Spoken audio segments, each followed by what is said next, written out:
Hi everyone. I want to share with this is Dr. Kusuma from Suria Cosmetic Surgery. I'm going to go over what are the specific things that may be done in some patients who are good candidates to do a deep plane face and neck lift. Okay, but I don't want to create the impression that everybody needs this. Everybody does not need this.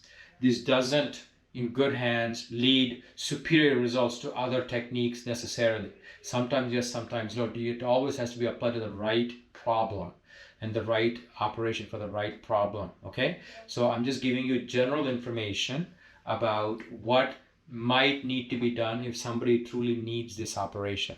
Okay. The first one it does, let's just go in the neck here. Deep neck fat removal. Okay, so in the neck, there's fat underneath the skin. There's fat deep to the muscles of the neck called the platysma also. So it may require the removal of that. Second one is carving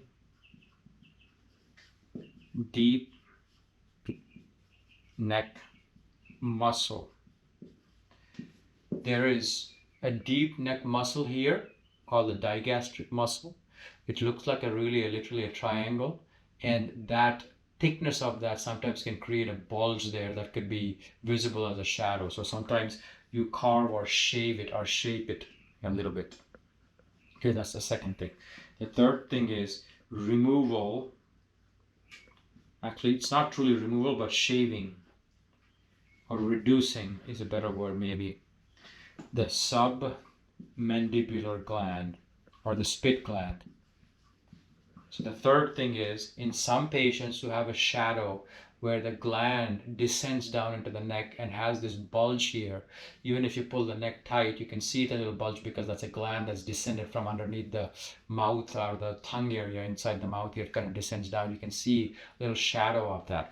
Most people would not need this. Some people may have a very loose or hanging or big gland, the spit gland called the submandibular gland that sits, and that could show even though you do a very nice neck operation, you may see that. And so in some of those patients, you can shave or reduce the part that's hanging out or descended from the mouth area, inside the mouth area, deep in the neck, so you can shave that.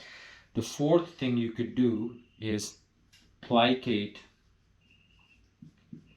or how should I say, transpose, not even transpose, but try to do maneuvers that move the muscle up into the neck that creates that sharp ledge here, the 90-degree angle that most people want. So there's some work to be done there that needs to be done. The fifth thing that can be done is that the spit gland, or the parotid, which actually sits here, kind of also descends down over the angle of the jaw and can look a little bulged out. That could be shaved off.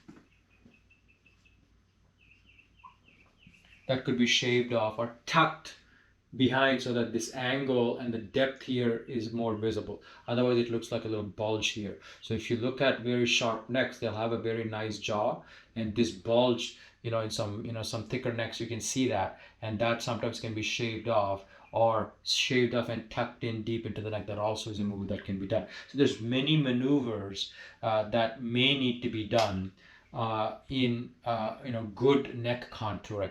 This doesn't have to be labeled as that this entire set of treatments or maneuvers have to be done in every single person.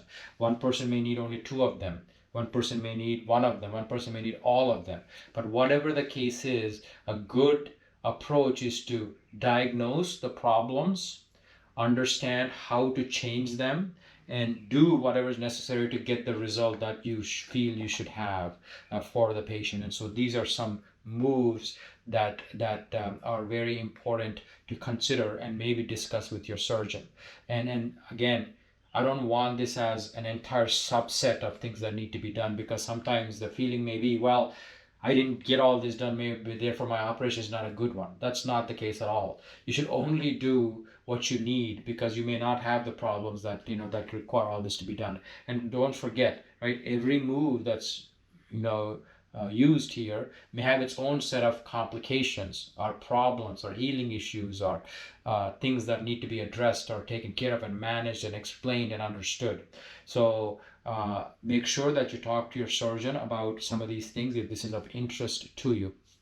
In the next video, I'm going to talk about some nuances of the face as well. Okay? Thank you.